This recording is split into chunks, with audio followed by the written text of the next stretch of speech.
या कुक्षि विवरे कृत्वा स्वयं रक्षति सर्वतः नमामि जननीं देवीं परां प्रकृतिरूपिणी कृच्छ्रेण महता देव्या धारितोऽहं यदोदरे तत्प्रसादात् जगत्तृष्टं मातुर्नित्यं नमोऽस्तु ते पृथिव्या यानि तीर्थानि सागरादीनि सर्वतः वसन्ति यत्र तां नौमि मातरं भूतिहेतवे మాతృదేవోభవ.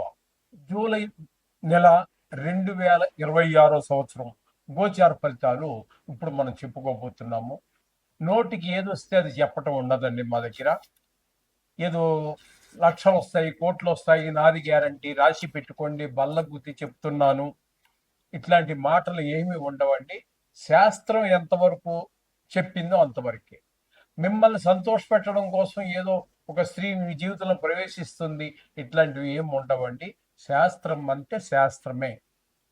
దానికోసమే మేము ఛానల్ ఓపెన్ చేసింది కూడా. కాబట్టి మీరు సశాస్త్రీయమైనటువంటి ఫలితాలు తెలుసుకోవాలనుకుంటే మా ఛానల్ని మీరు సబ్స్క్రైబ్ చేసుకోండి.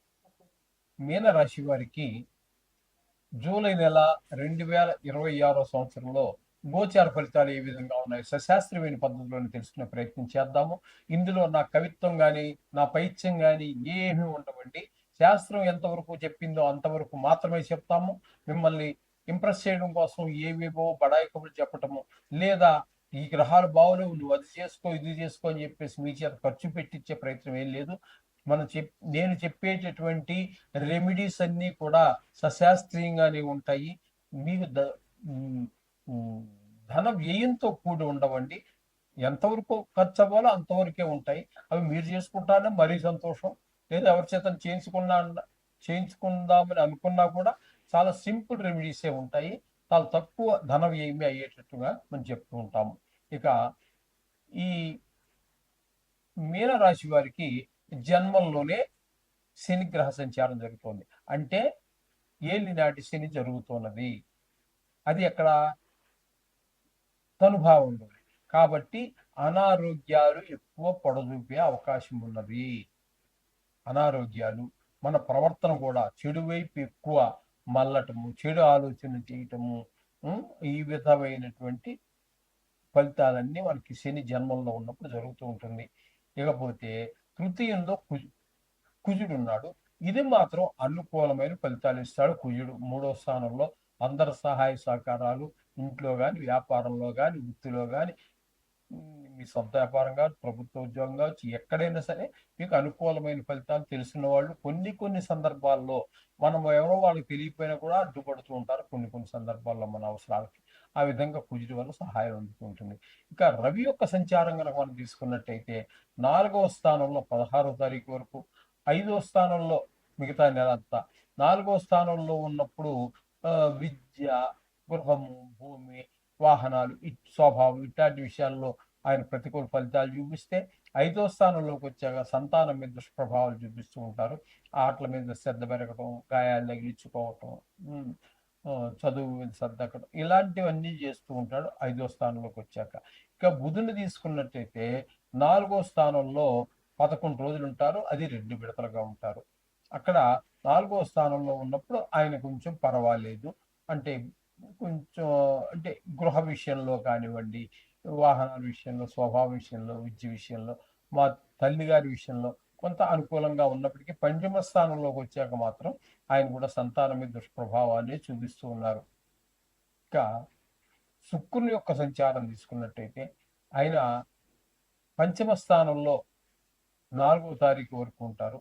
తదుపరి 6వ స్థానంలో ప్రవేశించి నెలాఖరు వరకు ఉంటారు.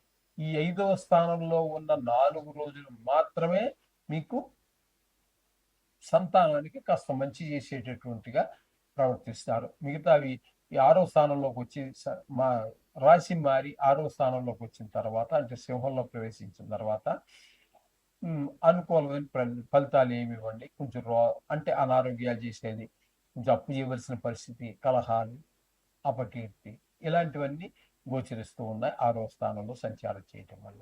ఇక గురువుని తీసుకున్నట్టు గురువు చెప్పేసుకున్నాము. అయిపోయింది కదా. ఇంకా కేతు 6వ స్థానంలో ఉన్నారు. ఈ కేతు 6వ స్థానంలో ఉండటం అనేది మంచి పరిణామము. దీనివల్ల ఆరోగ్యం బాగుంటుంది, డబ్బులకి ఇబ్బంది రాకుండా ఆయన చేస్తూ ఉంటారు. ఒకే రాశిలో ఉన్నటువంటి భిన్నమైనటువంటి గ్రహాలు ఒక్కొక్క సందర్భంలో ఒక్కొక్క రకాన్ని ఫలితాన్ని ఇస్తూ ఉంటాయి. ఒక్కోసారి అన్ని ఒకే రకమైన ఫలితాలు ఇవ్వచ్చు, భిన్నమైన ఫలితాలు ఇవ్వచ్చు. దీని గురించి మీరు కంగారు పడక్కర్లేదండి. ఈ గోచారం అనేది ఎప్పుడు కూడా స్థానాన్ని బట్టి మాత్రమే ఫలితం వస్తూ ఉంటుంది. కాబట్టి ఆ స్థానం ఆ రాశికి ఎన్నో స్థానం అవుతుందో దాన్ని బట్టే ఈ ఫలితాలు చెప్పబడుతూ ఉంటాయి. ఇంకా మనం గట్టిగా లోపలికి డీప్గా చెప్పుకోవాలంటే మూర్తిమంతం అని ఉంటుందండి. ఆ మూర్తిమంతం సువర్ణమూర్త, రజితమూర్త, లోహమూర్త అనేటటువంటి వాటి మీద ఆధారపడి ఉంటుంది. అవన్నీ చూసుకుంటే ఇంకా డీటెయిల్గా మనం చెప్పుకోవడానికి అవకాశం ఉంటుంది. కానీ ఇక్కడ మనకి అంత సమయాభావం కాబట్టి అవన్నీ చెప్పుకోలేము. మీరు పర్సనల్గా కలిసి ఎవరైనా అంటే ఈ మిగతా చిన్న చిన్న గ్రహాల గురించి అవసరం లేదు, కానీ లాంగ్ స్టాండింగ్ అంటే ఎక్కువ కాలం ఒకే రాశిలో సంచరించేటటువంటి రాహువు, కేతువు, శని, ఈ గురువు, ఈ గ్రహాల గురించి తెలుసుకోవాలంటే పర్సనల్గా కలవచ్చు, లేదా అపాయింట్మెంట్ తీసుకుని దీని ద్వారా మనం మాట్లాడుకోవచ్చు. మీరు రాసేవి చెప్తే చక్రం వేసి మనం చెప్పడం జరుగుతుంది. దాని గురించి పూర్తి డీటెయిల్ ఇవ్వచ్చు మనం చాలా. కాబట్టి మీరు కొన్ని గ్రహాలు ప్రతికూలత ఎక్కువగా ఉన్నా తక్కువగా ఉన్నా కూడా మీరు అనుకూలతలు ప్రతికూలతలు ఎలా ఉన్నప్పటికీ కూడా మీరు నవగ్రహాలు చేసుకోవడం ద్వారా వాటి యొక్క దుష్ప్రభావాలు పోతాయి. మంచి సత్ఫలిత మంచి మంచి ఫలితాలన్నీ కూడా మరింత ద్విగుణీకృతం అయ్యేటువంటి అవకాశం శుభమూర్తి.